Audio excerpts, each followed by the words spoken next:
রনিদা রনিদা।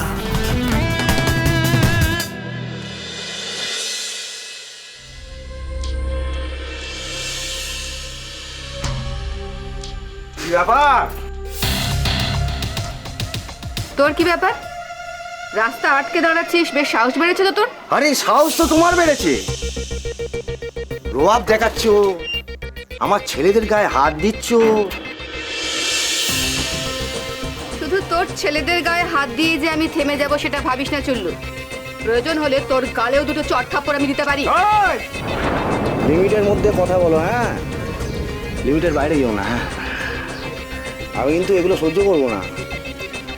শোন চুল্লু, তোর ছেলেরা রনির ছবি তুলছিল কোন মতলবে না, সেটা কিন্তু আমি খুব ভালো করে জানি রে। কি জানো, কি জানো তুমি? আচ্ছা, চুল্লু বিক্রি করে খাচ্ছিস, সেটা খা না। মেয়ে ছেলের ছবি নিয়ে কারসাজি করার ব্যবসাটা বাদ দে। সবাই মেয়েদের নিয়ে ব্যবসা করতে পারে না রে। কি পারি আর কি পারি না সেটা সময় এলে দেখতে পাবে। আমার মাথার উপর না অনেক বড় বাবা কাকাদের সব হাত আছে, জানো তো। আমি কিন্তু ঘাসে মুখ দিয়ে চলি না কিন্তু।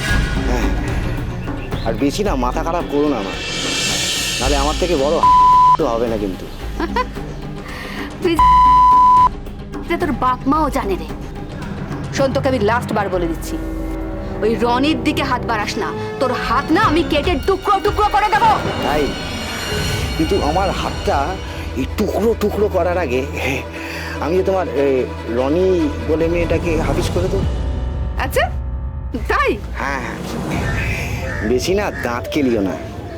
আমার ঘরে না একটা পুরনো জংধরা কুকুরি আছে, গলায় বসাবো, তারপর পিস পিস করে কেটে বাঘজলা খালে বাঁচিয়ে দেবো।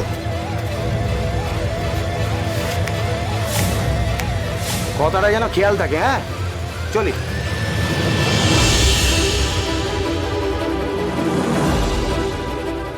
হাতি ঘোড়া গেল তল, মশা বলে কত জল।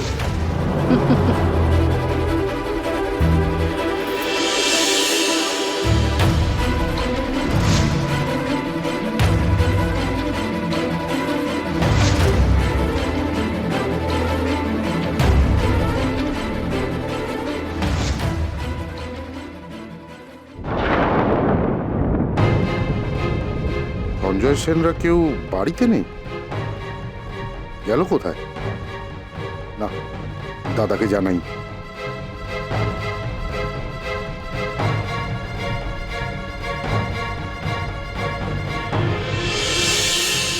শক্তি, বলো কি খবর? দাদা, সঞ্জয় সেনের বাড়ির সামনে এসেছি, মনে হচ্ছে বাড়িতে কেউ নেই। বাড়িতে নেই? না, ওই বেল বাজাতে গিয়ে দেখলাম দরজায় তালা ঝুলছে। তাহলে তো আমার মনে হচ্ছে যে রনির এসবের খবর পেয়ে গেছে, ওরা বস্তি থেকে বাড়িতে ফিরিয়ে আনতে গেছে। না দাদা, সেটা হলো তো আমি আগে খবর পেতাম। আরে ওদের উপর নজর রাখার জন্য 24 ঘন্টার লোক ঠিক করে এসেছি আমি। ঘন্টায় ঘন্টায় আমি খোঁজ নিচ্ছি। ঠিক আছে, তুমি ওখান থেকে একদম নড়ো না, ওখানে দাঁড়িয়ে থেকে ফোনে ফোনে যা করার করো। ওকে দাদা, আমি এখানে ওয়েট করে সঞ্জয় সেনের হাতে জিবি মিটিং এর চিঠিটা দিয়ে ওদের বাড়ির খোঁজ খবর নিয়ে আপনি ঠিক যেমন যেমন বলেছেন তেমন তেমন খোঁজ নিয়ে আপনার কাছে পৌঁছাচ্ছি। ঠিক আছে, ঠিক আছে। দাদা, হ্যাঁ বলো। ওরা আসছে মনে হয়, আমি রাখছি এখন।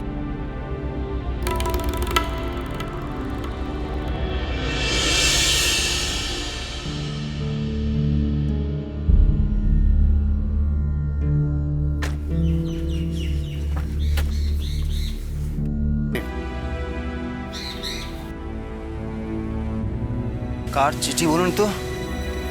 রনির চিঠি? রনি চিঠি পাঠিয়েছে আমাকে? আচ্ছা, আপনি রনিকে দেখেছেন? রনিটা যে কেন এখন এলো না? কি রে, কি বলছে? তারটা পুরো কেটে গেছে মনে হচ্ছে।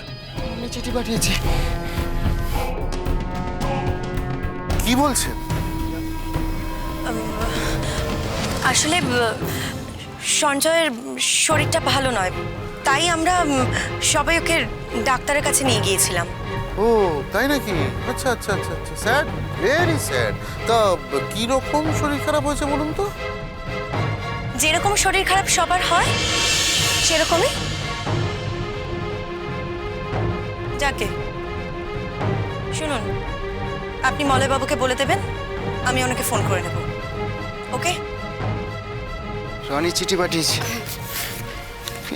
আমাকে এখানে কেন নিয়ে এলেন বলুন তো? রনি এখানে আসবে? হ্যাঁ, আমাকে এখানে আনলেন কেন? রনি এখানে আসবে? রনি রনি রনি এখানে আসবে?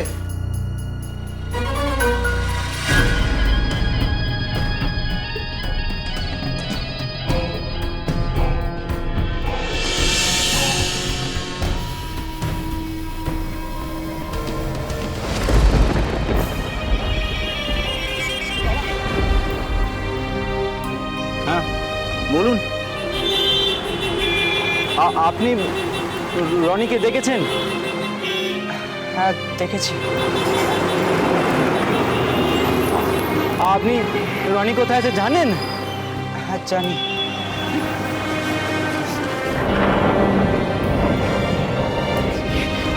চলুন আমাকে রনির কাছে নিয়ে চলুন। আপনার কাছে ফোন আছে?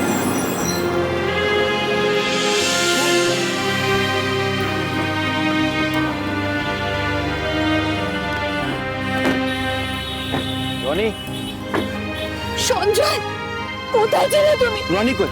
কোথায় ছিলে তুমি? রনি কই? রনি কই? রনি কোথায়? সঞ্জয়, যিনি ফোন করেছিলেন তিনি কোথায়? রনি কোথায়? রনি রনি রনি রনি আছে, তুমি এসো, গাড়িতে এসো। কোথায়? এসো, রনি এসো, কোথায়? এসো। চলো। রনি কোথায়? রনি আছে। রনি কোথায়? এসো।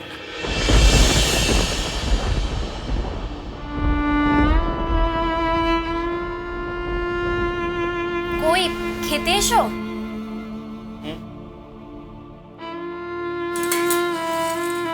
আমি খাবো না, আমার খিদে নেই, তুমি খেয়ে নাও। হাত দেখো, খাবে নেকো কেন? কি হয়েছে? শরীর খারাপ নাকি? না না, এমনি ইচ্ছে করছে না। ঠিক আছে, তুমি যদি না খাও তাহলে আমিও খাবো না। Just shut up! তুমি খিচুড়ি দাদার সঙ্গে কারোর তুলনা করবে না। খিচুড়ি দাদা এই পৃথিবীতে একমাত্র একজনই হয়। বলো। আরে বাবা, থেমে গেলে কেন? বলো না কি হয়েছে।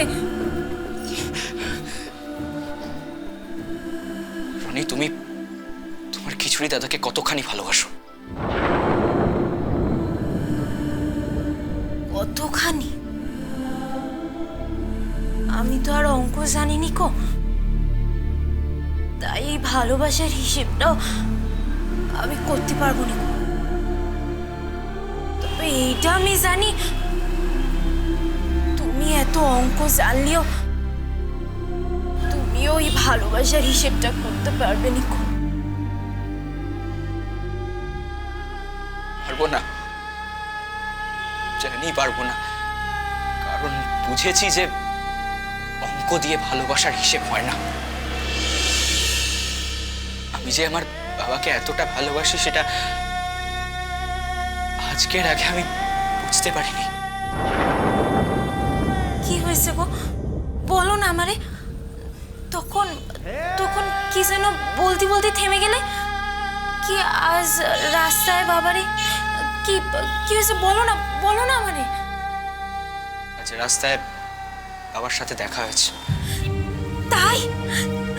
কিরম কিরম আছে খিচুড়ি দাদা? তোমাকে দেখেনি কো?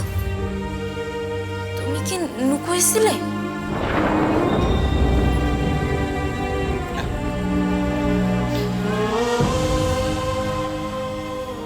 লুকানোর দরকার পড়েনি। বাবা তো আমাকে চিনতে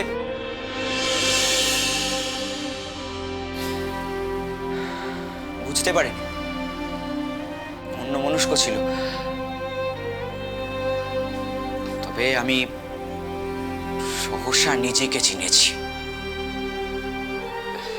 আমি বুঝেছি যে আমি আমার বাবাকে খুব ভালোবাসি।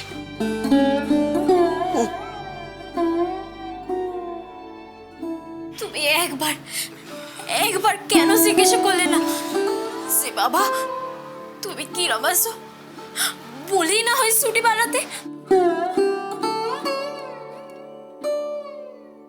লাভ হতো না, বাবার মনটা যে হারিয়ে গেছে। খিচুড়ি দাদা নিশ্চয় আমার নিয়ে ভাবতেছে রনিটা প্র্যাকটিস করতেছে কিনা, তেল মশলা ছাড়া খাবার খাচ্ছে কিনা।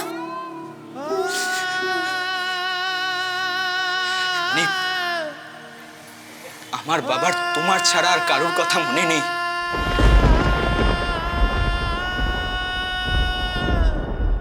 আমার বাবার মনটা হারিয়ে গেছে। তুমি তুমি তোমার ঠাকুরকে বলো না বাবা যেন মন ফিরে পায়। আমি তো রোজ ঠাকুরের কাছে খিচুড়ি দাদার কথা বলি। তুমি একটু বলো না গো, তুমি ঠাকুরের কাছে একটু বলো না যেন খিচুড়ি দাদা ভালো থাকে। আমার তো কোনো ঠাকুর নেই রনি, আমার ঠাকুর তো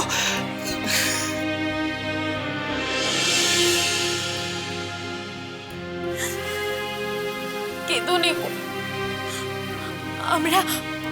আমরা ঠিক জিতে যাবানি, দেখো আমরা ঠিক জিতে যাবানি। কেঁদো নেই গো।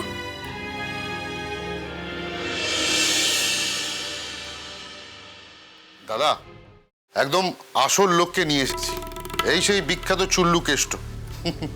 ওই তো ওদের সব খবর দেয়। ওরা প্রথম যখন বস্তিতে এসেছিল ওই খবরটা তো ওই আমায় দিয়েছিল। ওদের দেখভাল ওই করছে। আপনি যে প্রোটেকশনটা বলেছিলেন ওই তো ওদের প্রোটেকশন দিচ্ছে। এই চুল্লু কেষ্ট, কার সামনে দাঁড়িয়ে আছিস জানিস? ভগবান ভগবান প্রণাম কর। হ্যাঁ ঠিক আছে ঠিক আছে, কাজের কথা এসো। হ্যাঁ বলছি, আমি ওদের বাড়িতে ঢুকে গেছি। শক্তিদা যা যা বলছে আমি তাই তাই করছি। আর কটা দিনের মধ্যেই ধরে বেঁধে ঠিক ও দুটোকে আমার লাইনে নিয়ে আসবো আপনার বাপ মায়ের আশীর্বাদে। হ্যাঁ, আমার বাবা মায়ের আশীর্বাদ দরকার নেই তোমার, নিজের বাবা মায়ের আশীর্বাদটা নাও। এটা নিয়ে তো চলছিলাম স্যার। চুল্লুর পেটিগুলো ওদের ঘরে ঢুকিয়ে রাখছিলাম। এই বীজখানে এই টগরটা এসে না পুরো লোচা করে দিল। তাই? হ্যাঁ, এ দেখো, তোমাকে আমি বললাম, তুমি ভুলে গেলে এর মধ্যে। আচ্ছা স্যার, বলছি আপনি যদি অভয় দেন তাহলে টগরকে আজকেই ঠুকে দিই, তারপরে ঠুকে ওই বাগবাজারের গঙ্গায় লাশটা ফেলে দেবো। পরদিন সকালবেলা উলুবেড়িয়ার ঘাট থেকে বক করে ভেসে উঠবে। হ্যাঁ, টগরটাকে আরে ফালতু এরা মেয়ে ছেলের ধান্দা করে। ভালো মেয়েগুলোকে ফুসলে নিয়ে এসে খারাপ লাইনে নামায়। নিজে তো শালা একটা এই, এত বেশি কথা বলিস কেন? দাদা প্রথম লাইনেই না সবটা ধরে ফেলেছে। এত ব্যাখ্যা করার তো তোমার কোনো দরকার নেই। দাদা আমি খবর নিয়ে দেখেছি, ওই মেয়েটা ওই হরিয়ানা আরো কি সব জায়গায় মেয়ে সাপ্লাই করে। স্যার, একটা কথা না বলে না থাকতে পারছি না। ওই ছেলেটার বউটা কি যেন নাম, রনি। হ্যাঁ, ওকেও না টগর বেশ হাত করে নিয়েছে। আমি বীজখানে ঢুকতে গেলেই আমাকেও জানেন কিরকম ধমকাচ্ছে চমকাচ্ছে। হ্যাঁ? আর তুই ভয় পেয়ে যাচ্ছিস? তুই দমকাতে পারছিস না? আরে ওকে ধমকে চমকে কোনো লাভ নেই। ঢুকে দিলে বা গুম করে দিলে ব্যাস। আরে ওর টিকিটা না অনেক অনেক ওপর লেভেলে বাঁধা আছে। তাই আপনি যদি অভয় দেন তাহলে বলুন না, আজকে রাত্রেই আমি এই থামো।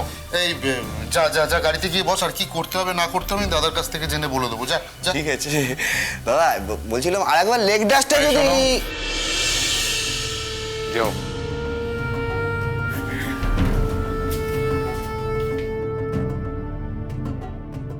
সত্যি ভেতরে চলো।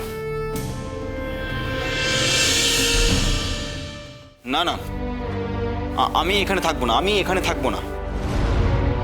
আপনারা সবাই মিথ্যেবাদী। আপনারা কেউ কেউ রনিকে খুঁজছেন না, কেউ খুঁজে আনছেন না রনিকে। রনিকে আমি খুঁজে নিয়ে আসবো। কিন্তু কিন্তু মাঠটা কোথায় আমি কিছুতেই মনে করতে পারছি না।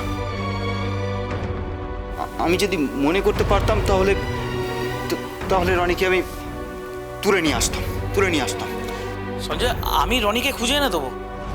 আমি তো বললাম আমার সঙ্গে রনির কথা হয়েছে। কথা হয়েছে?